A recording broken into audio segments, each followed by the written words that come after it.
Caleb's eye on the beat.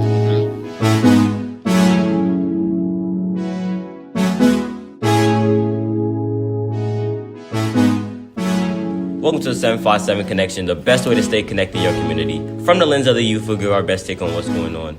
My name is Caleb. My name is Henry. My name is Jamal. And we are the 757 Connection. We have a special guest for you all today. We have a freshman academy group from Bethel High School. They're doing a lot of good work in the community, working with middle schoolers, 8th graders in particular, to help them move up into high school and work with a smooth transition. So we have them here to talk a little bit about what they're doing and, how we can help. Can y'all give us your names? I'm Devin Wilkins. I'm Jordan Holder. I'm Sean Swan. I'm Christian Harris. We're here to present We Plus Us. It was our thing. Now, how did we come up with the idea of your group? So, transitioning from 8th grade to 9th grade, there's a lot of differences, and I feel like a lot of us weren't really prepared for some of those changes and differences from middle school to high school. So we feel that if we can prepare the 8th graders for high school before coming in, then they can have a better transition. So can you tell me a little bit about the workshops that y'all have done so far? Yeah, so we created 4 key topics in our workshops, and those were mental health and wellness, conflict resolution, the high school experience, and love and relationships. We created these 4 workshops specifically because this is what we survey our freshman class and what they wish they were exposed to before they enter high school. And when we surveyed them, we had specifically high school experience being the highest. And that's where I personally presented that key topic, and it was like explaining the workload, the teachers, your environment, GPA, and so much more, and to get those future 9th graders ready for what's to come. That's good. So how have your workshops impacted your community and the 8th graders involved? Is getting the 8th graders ready for high school, since they're going to be in like a totally new and unknown environment. So to have somebody mentor them with these workshops, they'll be better prepared rather than just thrown into somewhere basically in the dark. To piggyback off what Sean said, my group in particular presented ways to prevent conflict and resolve conflict, because as we go on, there's a lot more fights in high school, a lot more violence, right. And it's hard for the staff members to kind of keep that under control. So we feel like if we can control it in the students before they actually get into high school and stop all the violence, then we can just have less violence in high school, and it could be a safer place for everyone. One more thing about what he said and about the workshops is that it's a different environment. We know it's a different environment, meaning a different environment, and also we're getting closer to going out of school without other kids and being in the real world, right, with adults and with everybody. So all the relationships that you need to learn, it starts in high school. Mm-hmm. All the conflict that you're going to encounter in high school, you're going to encounter in the real world on a higher scale. So it's preparing you for not just high school, but preparing you for life. Mm-hmm. Another struggle we also noticed in high school is in past generations, mental health wasn't a huge issue, but as we move on, it's becoming a greater issue. And I think a reason for that is that kids don't really understand their feelings, and they don't understand how to take care of themselves mentally. So we also plan to teach that into the 8th graders so that when they're coming into high school, we can have less mental issues. That's big. I like that. So, we did a little talk with our freshman academy counselor here, if he was Ms. Hodges. We did a little talk about, mental health and mental wellness and what are ways that we can help the African-American community, but not only the African-American community, like the youth in our surrounding areas. So what have y'all learned, based on mental wellness? What have y'all learned? I can say we learned specifically as children and just from when we're around our peers. I know that for example, with me and my best friend, when we communicate about how we are in our mental, it's a huge take on it. And compared to how I talk with her and how I talk with my mom or my grandma, it's different because growing up, they're their mental wasn't like Devin said, a big deal on it. Right. And that's where I say that I learned from my peers around me and how their mental can really affect their life, their grades, their personal life, and their relationships with people as well. As well as that, the mental health getting to the part where you're being more stressed and you have more anxiety and you're more worried is part of what the students understand about school and why they're there.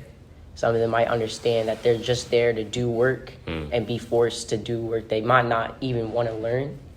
And also that's just, if students are not inclined and they're not interested in what they're learning, they're not going to want to learn it, and that's going to scare them because they're just going to be like, what are we doing here? Right. To piggyback off what Christian said, we know that school can be very stressful, and I feel like students are unable to deal with the stress and cope with it, so then they kind of just let their school slip, like let their academics slip, and so they just kind of give up and stop caring. But I feel like if they're taught how to deal with these emotions, then they can get more focused and they can lock in and get their stuff done.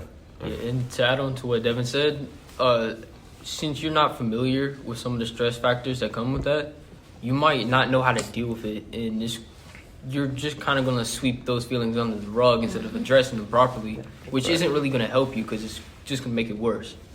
That's why we do this for real, because certain things require a conversation to be started in order to find a way to, change the issue. Because we see a lot of things, especially in our 757 area, we see a lot of things that require attention, but people aren't giving it attention. And we need someone to speak up, someone to, put their feelings out there and make sure these things are getting done. So, I really appreciate what y'all are doing, for our youth. So your group has an interactive notebook that we've heard about before. Can you touch base a little bit more on? Yes, so we had our freshman class create an interactive notebook for the upcoming ninth graders. And we had them even when we presented, they were intrigued with it and like the colors. And it was a little stressful just because of the fact on how we had different personalities working on the notebook, but we also had to make it look really neat and together. And at the end of it though, it turned out really well, and like everybody that we've showed, they were really intrigued with it and worked in it. Yeah. Nice. Have you done any offers throughout the community? Have you been offered? So at the project, do you remember? The superintendent for curriculum and instruction He offered us a job over the summer so that we can start rewriting the curriculum for Success 101 and give our ideas about what the students do need. Wow. That's big, yeah. And me personally, I was also offered to help with those upcoming freshmen as well, to speak about topics that they would be or should be exposed to before entering high school.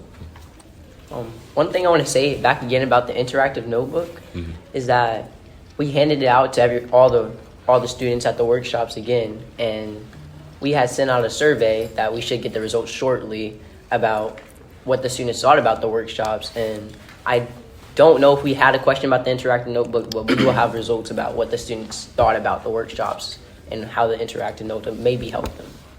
It's good. And data always is good, especially when you're trying to make an impact. That's the way that you measure your impact.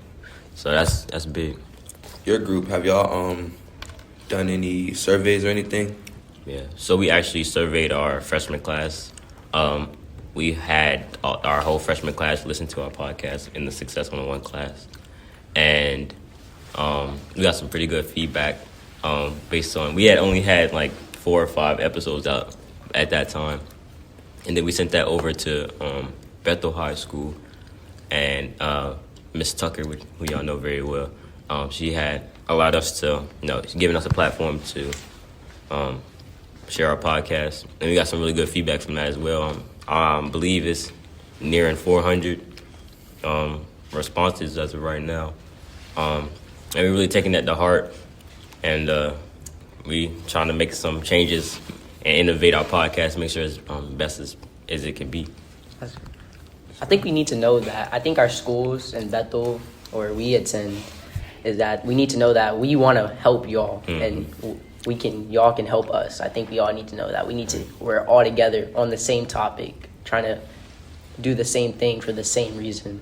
Just doing it in different ways. To We honestly, piggyback off what Christian said, like that's why this collab is kind of important because we all have a common goal. We just want to better the community. Right. So working together is the best way to reach that goal. and that's a stigma like between the schools too. Yeah. It's a lot of reasons why we don't get a lot of like collabs and stuff like this. But I feel like it's important because we all in the same district. We got 4 high schools, so we need to be able to work with one another. Very true. It's facts. Thank you. Thank you. So here on the 757, we asked our guests for a piece of advice or a piece of success that we can tell our viewers. So we don't know if you have a piece of success. Definitely, advice for success is definitely focus on things that you're interested in and what you want to do. Because if you're doing something you're not interested in, you're not really going to want to do it, like Christian said. And definitely know what you can handle. Know your limits. Because if you're trying to go past those limits and force yourself to keep going on, you're going to burn out and it's not going to really work properly. I think this is a great question because I think that not just us at this moment, we're not focusing on it. I think the Hampton City school system has been trying to focus on how to be successful, how to make students know that what they do for success. As in, we have a class called Success 101. Mm-hmm. I think that the more we learn about how students want to be successful and how to get there and prepare them to do it, that Success 101 class is going to be better for the students. So I think that's why that class needs to be incorporated for the 9th graders and it be better built on. And like I'd like to add on to what he said, and that's what we presented. When we presented, we said specifically that when we're taught on how to be successful, we're taught what it takes to be successful, but like not the actual process. And that's why we did a presentation on, like, I call them the underdog topics because they're not really talked about today. So I think that's like our key topics and more are what it really takes to be successful. To piggyback off what Jordan said, I feel like a really important thing is your mindset, and I feel like that falls under like all the workshop. I feel like it's a common denominator that you have to have a specific mindset to get yourself through high school because it's not easy. Like, it takes a lot, and if you don't have the right mindset, then you're not going to be able to do it. It's a mental type of thing, like That's a big. mental game. I think it's mental. Yeah. See, I like how y'all think. 'Cause y'all, I'm up here. Y'all, geez. But before we close out, I want to leave y'all with a word. That word is passion, right? So everything that you do, do it with a passion. And I see all y'all at this table. Y'all have a passion. Y'all really love what y'all doing in the community. So I would say never lose that. And to our listeners, do everything with a passion as well. And remember, you're never too young to make a change.